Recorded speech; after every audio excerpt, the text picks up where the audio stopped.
And I want to look at how we can apply the properties of matter. Imagine your school has to replace the chain on the playground swings. Okay, the school asks you now as a student to act as an engineer and come up with a solution to solve this problem.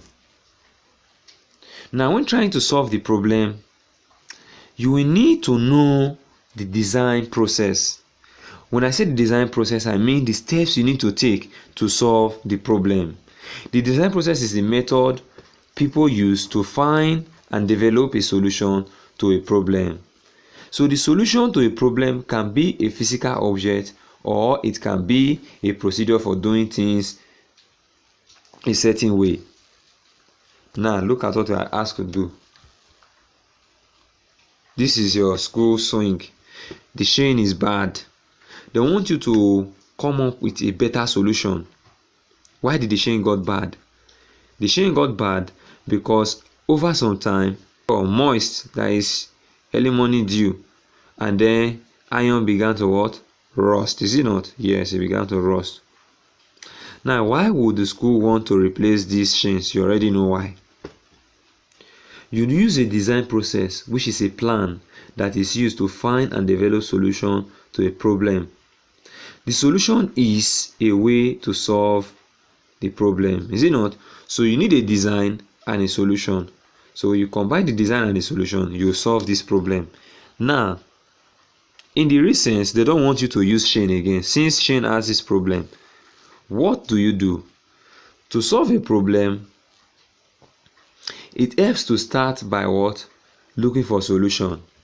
You don't just start solving a problem, you need to know the solution that were used by others. In this case, what was the solution used by this person? The person used iron chain, is it not? And painted it also so that it will not what? Rust quickly, but it still rust. Okay? What do you want to do now? How can you improve? You can improve on this chain in two ways. Either do it with a better chain, or look for something that is totally what? Different.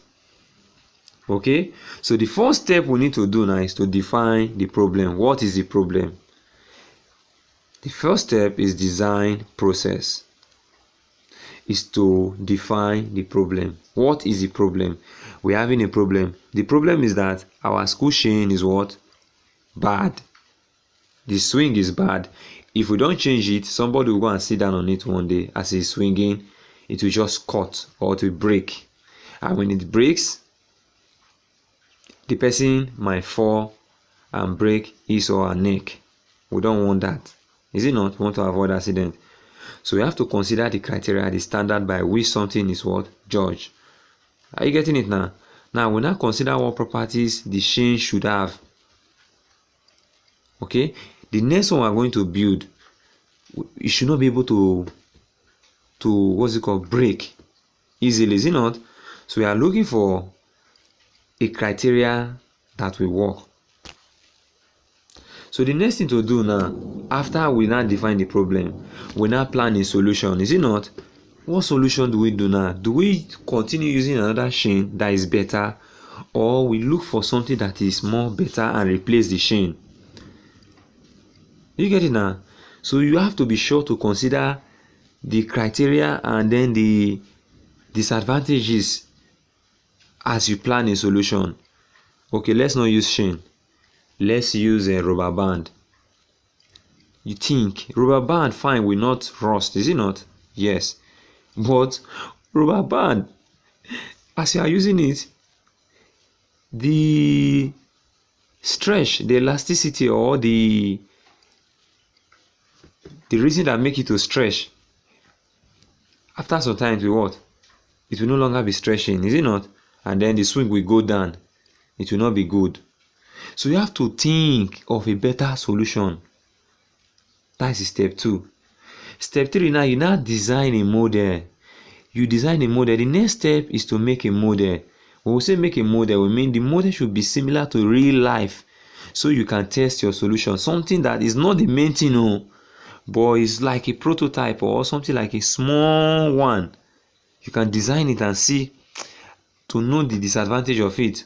Okay, avoid rusty sheen, or what feature your model have to replicate the real world in order to test your solution fairly. What I'm saying here is, when you create your model, your small design is not the real thing, it's just like something to represent it. You must check for the disadvantage of that thing so that you correct it before you now make the real one. Do you get it now? Yes, that is the third step. The fourth step now, you test the model. Okay, the next step of the process is to test your model, like I said earlier. So when you test your model, you should test it in similar conditions to know how your solution will be used in real life. In what type of condition would you need to test your solution for a rusty sheen? What would be good? What would be a good test of your solution properties? They're asking you for that sheen now. All right, don't worry, I'm going to apply this to an example. Now the fifth step is to check it. Check it, cross check. After cross checking, which is evaluate and redesign, if you cross check and then there's a fault, redesign it again, redo the process. Okay, the last step of the process is to evaluate your design. Does it meet the criteria and the constraint that you set when you define the problem? Even more important, does your solution work? If your solution does not work, what do? Go back to design again. Okay, so solution will work without meeting some or all of the criteria and constraint. Some will work with disadvantage. That's what they're trying to tell you now. You may also find that there were criteria and constraints that were missed at the start of the design process. You know, as you are designing, you now discover that I did not add this thing. Okay, I need to add it now. They are trying to tell you that some great inventions have been the result of errors or mistake in design process. Most of the inventions we have today, most of the things that are designed today, for example, your bulb was done by continuous redesigning. Thomas Edison, he continued to redesign over, is it 1,000 to 10,000 times? Can you imagine? And as I was making mistake, he was getting new design. That's how I was able to come up with a better bulb that we now have today. So this is also a stage to consider ways to redesign your solution based on testing and based on other criteria and constraints you have discovered. So if your testing reveals that your solution won't work, you should test again and consider ways to redesign your solution so that it will work. So we'll talk of applying properties of matter. We'll look at design process. For you to apply properties of matter, you must look at design process, which takes 5 important stages. The first stage, you need to define your problem. What is the problem? What do I want to solve? My chain is broken, or my shoe is bad. That is the problem. What do I want to do now? You need solution. Do you just wake up and give a solution? No. The next thing to do is to plan your solution. Okay, since my shoe got bad, I think the leather that was used was not good enough. Let me think of a better way to use leather. Or should I use rubber? You're already planning the solution. After planning the solution, you now decide what you want to use. You now make a model of it. You just use a computer or something to design it and look at it. If I use a rubber to make this sandals now, fire not touch it, it will melt too. We are still in the model, the real thing. You are just talking about the design, the one you just design and see it will melt too. Okay, let me think of a better thing. What if I use iron? If I use iron, it will be too heavy. So you think of a model that will be more better. After you now conclude on the model that you will use by trying one or two, you now say, okay, I think I will use the leather from an animal skin. You now test it. Now test that model. If I use the leather from an animal skin, it does not burn easily. It does not melt easily. Is it not? Okay. After testing it and see that it is good, you now evaluate it again. You check again. Okay, as I'm designing it now, I think I should the edge of the leather is not fine. It's not too fine. Let me use something and cover the edge so that it will look beautiful. So as you are evaluating and doing it, you will discover that either you are redesigning it now to make it more better. Do you get it now? So at the end of the day, you now come out with the best solution. So we have here, let's apply what you have learned to consider good material to replace the chain on the swing. First, think about the properties, the criteria, and the constraint of using what? The chain. The properties of the chain. The chain is hard. Yes, we know. What about the flexibility? Is it that flexible? The chain is not that flexible, is it not? Yes. Is it shiny? Yes. New one is shiny, but old one is not shiny, right? Now you look at the criteria, the things the solution need to be. For us to replace this chain, we must bring something that is also strong, but that it will be more flexible than the chain, is it not? And then it will be easy to also grip, so that you can hold it as you are swinging, okay? And then you look at constraint, the limit or the challenges. You look at how much you are going to spend. Are you going to be spending much more money than the one that caused the chain, or less money? You look at the size of someone's grip, okay? Will someone be able to hold it well? And then you look at the weight. Will it be too heavy? If it is too heavy, there will be problem. All right. Now, after you consider these three possible solutions to replace the chain, each possible solution has advantage and what? Disadvantage. So we look at these three materials now. We're not looking at a nylon rope. We're looking at a nylon strap, and then we're looking at what? A jute rope. A jute rope is the one made from plant. Okay. Now, nylon rope, you can see there, is strong. Is it that strong? That's what you look at. The nylon rope. Is it that strong? It is strong, oh, but I don't think it's that strong. Did you get it now? Get stiff in cold. Does it get stiff in cold? If it gets stiff in cold, there will be problem. Weathered wear. Does it weathered wear? You look at the nylon strap. Strong. Hard to hold. Does not weather wear. Then you look at jute rope. It is strong, easy to grip, does not weather wear. So why one person might want to go for the jute rope, another person might want to go for the nylon rope, is it not? But many persons will not want to go for the nylon strap.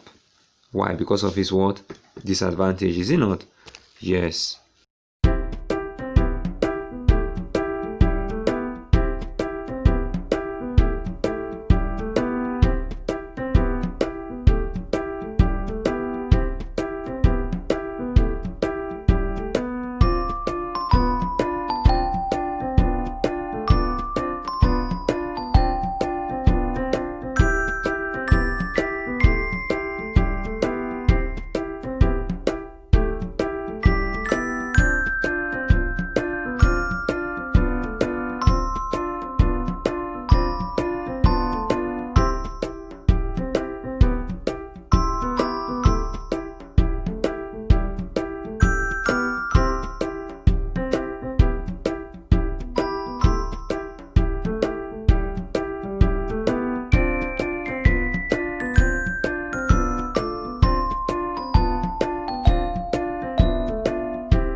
how would you test each possible solution? What properties of each solution would you test for? What if none of your solution meets all of the criteria and constraints? What property will you test for? You test for the property that the ion has, the ion chain has. The ion chain is strong, is it not? So your material must also be strong. If the ion chain is flexible, your material should be more flexible since you are changing it, is it not? Yes. And then the ion chain does not, how do I put it? It rusts. So you need to look for a material that does not rust. Do you get it now? Then they're asking you now, what if none of your solution meet all the criteria? If none of your solution meet all the criteria, you have to do what? Go back again and redesign. Redesign something that is better. Or you might check with a model. If it works perfectly but it does not meet all the criteria but it works perfectly, you can still use it. Is it not? Yes, you can still use it. Okay? So you design the solution, you continue to test and retest solution until you come up with a what? Solution that works well. Alright? It must work well. What I'm saying that it might work well, but it might not meet all the requirements you asked before. For example, you want it to be very strong. You want the thing to be stronger than even iron. But at the end of the day, you discover that it is not stronger than iron, but it is working very well for you. You can still use it. Do you get it now? Yes. So that brings us to the end of this lesson. Remember to complete all your assignments. To stay safe. I'll see you in the next class.